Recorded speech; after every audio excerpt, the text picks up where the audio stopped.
മനുഷ്യന്മാരില്ലേ പറയാൻ ആഗ്രഹിക്കുന്ന കാര്യങ്ങളിൽ 10% പോലും പറയുന്നില്ല എന്നാണ്. ബാക്കിയൊക്കെ അവരുടെ കണ്ണിൽ നിന്ന് വായിക്കണം.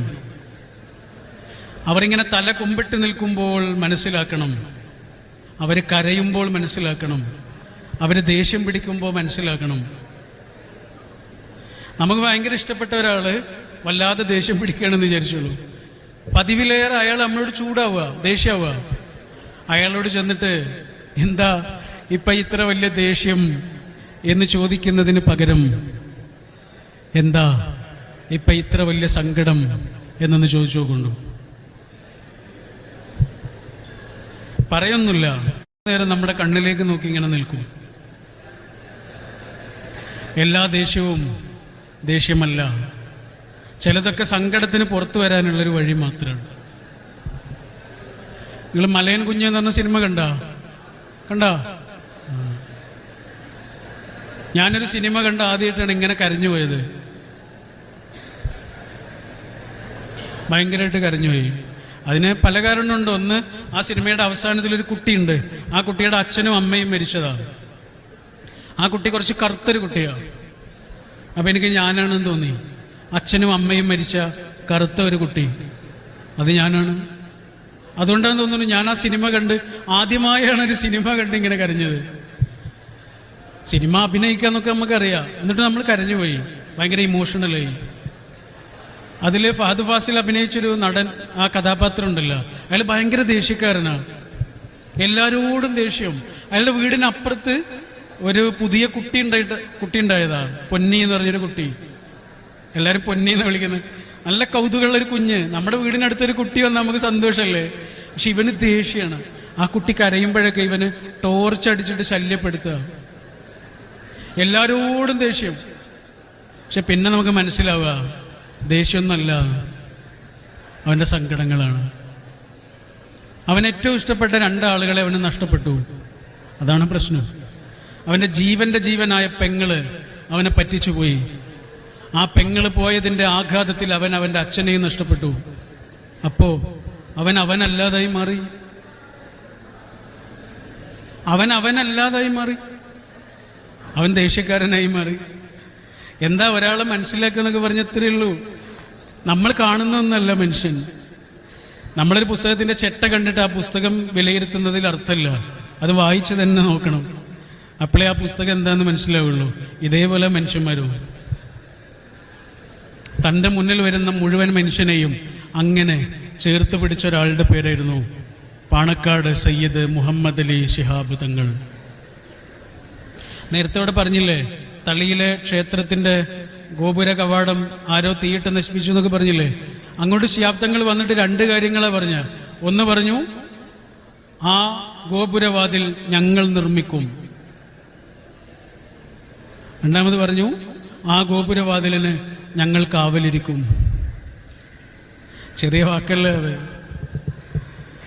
ഇങ്ങനെ വിഭ്രമിച്ചു നിൽക്കുന്ന ഒരു സമൂഹത്തിന്റെ മേൽ പെയ്ത ഒറ്റമഴയുടെ പേരായിരുന്നു ശിഹാബ് തങ്ങൾ. നമുക്ക് ഇങ്ങനെയുള്ള മനുഷ്യന്മാരെ നഷ്ടപ്പെടാൻ പാടില്ല. നമുക്ക് വേണം, നിങ്ങളുടെ ഇടയിൽ നിന്ന് വേണം. മനുഷ്യനെ ഇങ്ങനെ ചേർത്ത് പിടിക്കുന്ന, കോർത്തിണക്കുന്ന മനുഷ്യന്മാരെ വേണം, മനുഷ്യരെ തമ്മിൽ അകറ്റുന്ന മനുഷ്യന്മാരല്ല. അതുകൊണ്ടാണ് ഈ സ്നേഹത്തെക്കുറിച്ചും കരുണയെക്കുറിച്ചും ഒക്കെ പിന്നെയും ഇങ്ങനെ പറയേണ്ടി വരുന്നത്. അത് പറഞ്ഞുകൊണ്ടേയിരിക്കണം. കാരണം അതാണ് ഈ പ്രപഞ്ചത്തിന്റെ താളം. ഓക്കെ, അതുകൊണ്ട് എനിക്ക് നിങ്ങളോട് പറയാനുള്ളത് ഇതാണ്, ആവർത്തിച്ച് പറയാനുള്ളത്, നിങ്ങൾ നിങ്ങളുടെ മീനിങ്ങിലെത്തണം. ഈ ലോകത്തേക്ക് നിങ്ങൾ വന്നത് എന്തോ ഒരു കാര്യത്തിന് വേണ്ടിയിട്ടാണ്. റൂമിയുടെ ഒരു കഥയുണ്ട്. ഒരു രാജാവ് ആ രാജാവിന്റെ ഒരു ഉദ്യോഗസ്ഥനെ വേറൊരു രാജ്യത്തേക്ക് പറഞ്ഞയച്ചു. ഓക്കെ, എന്തൊരു കാര്യം ചെയ്യാൻ വേണ്ടി പറഞ്ഞയച്ചു. അയാൾ അവിടെ പോയിട്ട് കുറേ കാര്യങ്ങൾ ചെയ്തു, പക്ഷെ ഏൽപ്പിച്ച കാര്യം മാത്രം ചെയ്തില്ല. അയാൾ പോയത് കൊണ്ട് വല്ല കാര്യമുണ്ടോ? ഉണ്ടോ? ഇല്ലല്ലോ. ഞാനും നിങ്ങളൊക്കെ ഈ ലോകത്തേക്ക് വന്നത് എന്തോ ഒരു കാര്യം ചെയ്യാൻ വേണ്ടിയിട്ടാ. അതെന്താണ് എന്ന് കണ്ടെത്തലാണ് നമ്മുടെ ഒന്നാമത്തെ ജോലി, കേട്ടോ. ആ കണ്ടെത്തിയതിനു ശേഷം അതിന്റെ പിന്നാലെ നടക്കലാണ് രണ്ടാമത്തെ ജോലി. വിധി എന്ന് പറഞ്ഞ സാധനമൊന്നുമില്ല. അങ്ങനെയൊന്നും ഒരിക്കലും കുറ്റപ്പെടുത്തരുത്. മടിയന്മാരായ മടിയന്മാർ മുഴുവനും രക്ഷപ്പെടാൻ വേണ്ടി ഉപയോഗിച്ചിട്ടുള്ള വാക്കാണ് മടി. എന്താണ്? വിധി. വിധിയൊന്നുമില്ലടാ. രണ്ട് കാര്യങ്ങളാ പഠിച്ചോൻ തരിക. ഒന്ന് അറിവ്, ഒന്ന് ഓപ്പർച്യൂണിറ്റി. എന്താണ് അറിവ്, പിന്നെയോ ഓപ്പർച്യൂണിറ്റി. ഇത് രണ്ടും ഉപയോഗിച്ചിട്ടുണ്ടോ? ഉപയോഗപ്പെടുത്തിയിട്ടുണ്ടോ? എൻ്റെ വിധി ഞാൻ തീരുമാനിക്കും, നിങ്ങളുടെ വിധി നിങ്ങൾ തീരുമാനിക്കും.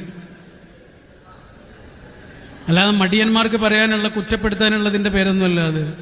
രണ്ട് കാര്യങ്ങളെ പഠിച്ചോൻ നമുക്ക് തരുന്നുള്ളൂ, ഈശ്വരൻ തരുന്നുള്ളൂ. ഒന്ന് അറിവാണ്, ഒന്ന് ഓപ്പർച്യൂണിറ്റിയാണ്. ഇതിൻ്റെ രണ്ടിൻ്റെ ഇടയിലൊരു സാധനമുണ്ട്. അതെന്താണ്? കഠിനമായ അധ്വാനമാണ്.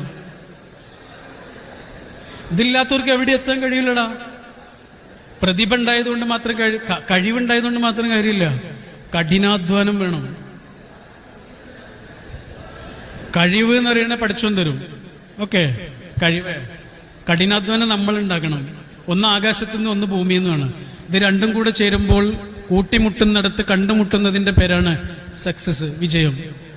കഴിവുണ്ട് എന്ന് പറഞ്ഞിട്ട് നിന്നിട്ട് കാര്യമില്ല, കഠിനാധ്വാനം വേണം കേട്ടോ. അപ്പോഴേ നമ്മൾ നമ്മുടെ മീനിങ്ങിലേക്ക് എത്തുള്ളൂ.